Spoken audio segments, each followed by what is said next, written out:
சேனலில் பார்க்க போகிறது ரொம்ப டேஸ்டியான பூண்டு குழம்பு. இது வரைக்கும் நம்ம சேனலை சப்ஸ்கிரைப் பண்ணாதவங்க சப்ஸ்கிரைப் பண்ணுங்கள், லைக் பண்ணுங்கள், பெல் பட்டனை ப்ரெஸ் பண்ணுங்கள். வாங்க வீடியோக்குள்ளே போகலாம்.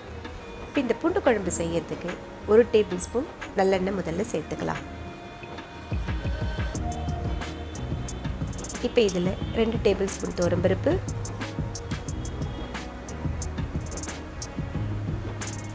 2 டேபிள் ஸ்பூன் கடலைப்பருப்பு,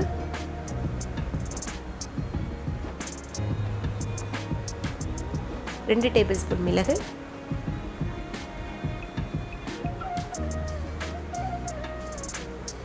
2 டேபிள் ஸ்பூன் தனியா,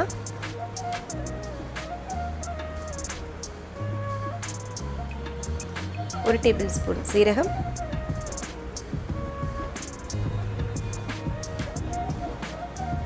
காரத்துக்காக ஒரு 5 வரமிளகாய்,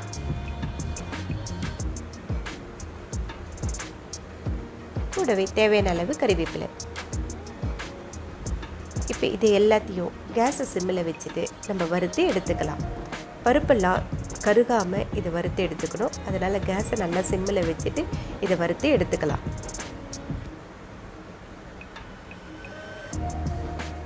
பருப்பு கருகிடுச்சுனாக்கா நம்மளுடைய குழம்புடைய டேஸ்ட் மாறிடும். அதனால் கேஸை சிம்மில் வச்சு இதே போல் பருப்பை வறுத்து எடுத்துக்கலாம்.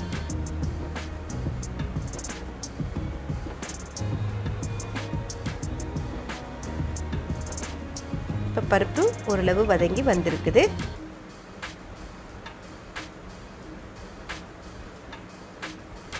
இப்போ இந்த ஸ்டேஜில் லெமன் சைஸ் புளியை இதே போல் சேர்த்துக்கலாம்.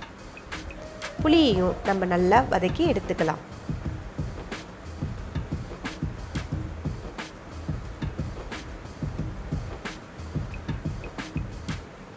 இப்போ இதில் 1/2 டீஸ்பூன் மஞ்சள் தூள்,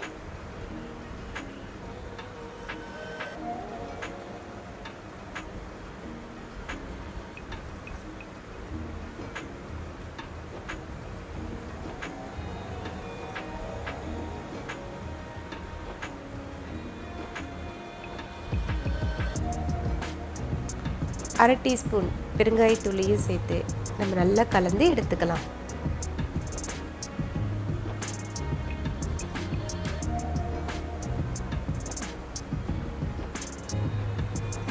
இது எல்லாம் நல்லா வறுபட்டு வந்திருக்குது.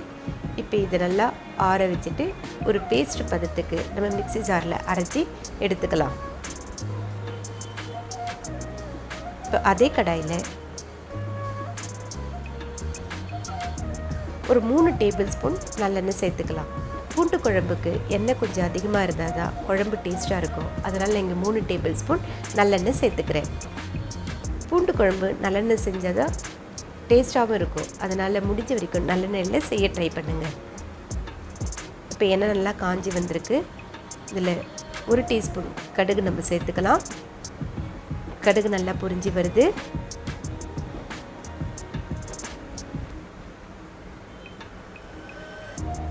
ஒரு கப் அளவு பூண்டை தோல் உரித்து எடுத்து வச்சுருக்கோம். அதையும் நம்ம இதில் சேர்த்துக்கலாம். பூண்டு கோல்டன் ப்ரௌன் வர வரைக்கும் இதை நம்ம நல்லா வதக்கி எடுத்துக்கலாம். கேஸை சிம்மில் வச்சு பூண்டை நல்லா நம்ம வதக்கி எடுத்துக்கிறோம்.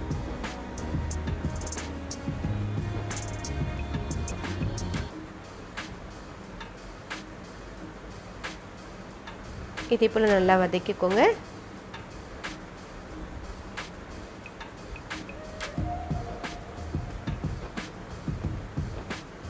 பூண்டு நல்லா வதங்கி வந்திருக்குது.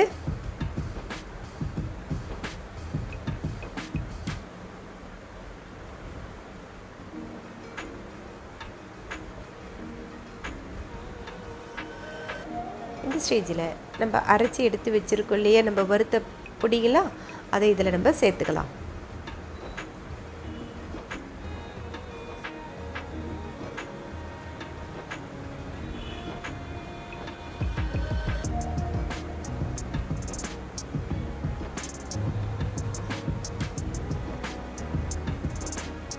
இப்போ மிக்ஸி ஜாரில் கொஞ்சமாக தண்ணி சேர்த்து அதையும் நம்ம இந்த குழம்புல சேர்த்துக்கலாம்.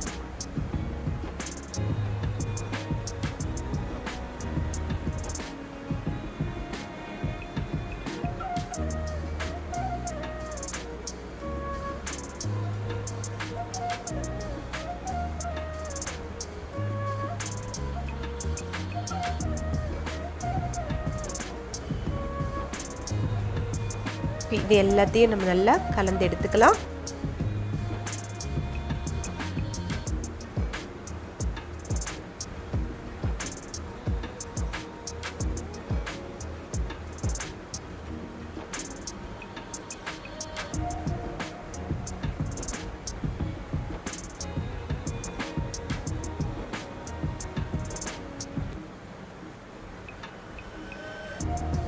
இந்த குழம்புக்கு தேவையான உப்பையும் நம்ம சேர்த்து கலந்துக்கலாம்.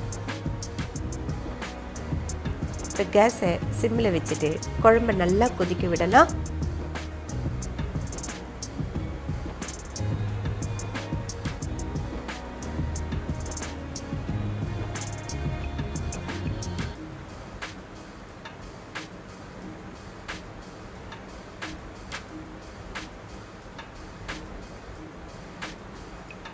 குழம்பு கொதிக்க கொதிக்க கொஞ்சம் கொஞ்சமாக நம்மளுக்கு கலரும் சேஞ்ச் ஆகுது.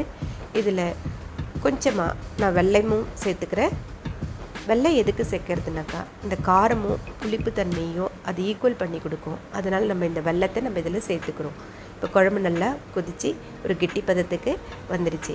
இந்த பூண்டு குழம்புன்னு சொல்கிறத விட இது மருந்து குழம்புன்னு கூட நம்ம சொல்லலாம். மிளகு, சீரகம் எல்லாம் நம்ம சேர்த்துருக்கோம் இல்லையா, பூண்டு எல்லாமே சேர்த்துருக்கோம் இல்லையா. ஸோ இது மருந்து குழம்புன்னு கூட நம்ம சொல்லலாம்.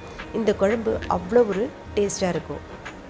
பாருங்கள், கொதிக்க கொதிக்க பூண்டினுடைய குழம்பினுடைய கலர் வந்து நம்மளுக்கு சேஞ்ச் ஆகிடுது. பாருங்கள், எப்படி இருந்த கலர் இந்த பதத்துக்கு வந்துடுச்சு. இப்போ நம்மளுக்கு பூண்டு குழம்பு ரெடி ஆகிடுச்சு. இந்த குழம்பை நம்ம ஒரு 15 நாள் வச்சுருந்தா கூட இந்த குழம்பு கெடவே கெடாது. அந்த அளவுக்கு டேஸ்ட்டாகவும் இருக்கும், ரொம்ப நல்லாவும் இருக்கும். இது சாதம், இட்லி, தோசைக்கு கூட இந்த குழம்பை நம்ம தொட்டுக்கலாம். சாதத்துக்கு ரொம்ப சூப்பராக இருக்கும். சுட சுட சாதத்தில் இந்த பூண்டு குழம்பை நம்ம சேர்த்து சாப்பிடும்பொழுது அவ்வளோ ஒரு டேஸ்ட்டாக இருக்கும். இதுக்கு சைட் டிஷ்னு எதுவும் தேவையில்ல, ஒரு அப்பளத்தை பொரித்து வச்சு கூட நம்ம இந்த பூண்டு குழம்பை வச்சு அவ்வளோ டேஸ்ட்டாக நம்ம சாப்பிடலாம். நீங்களும் இந்த பூண்டு குழம்பை ட்ரை பண்ணி பாருங்கள். ரொம்ப ஈஸியான ரெசிபி தான்.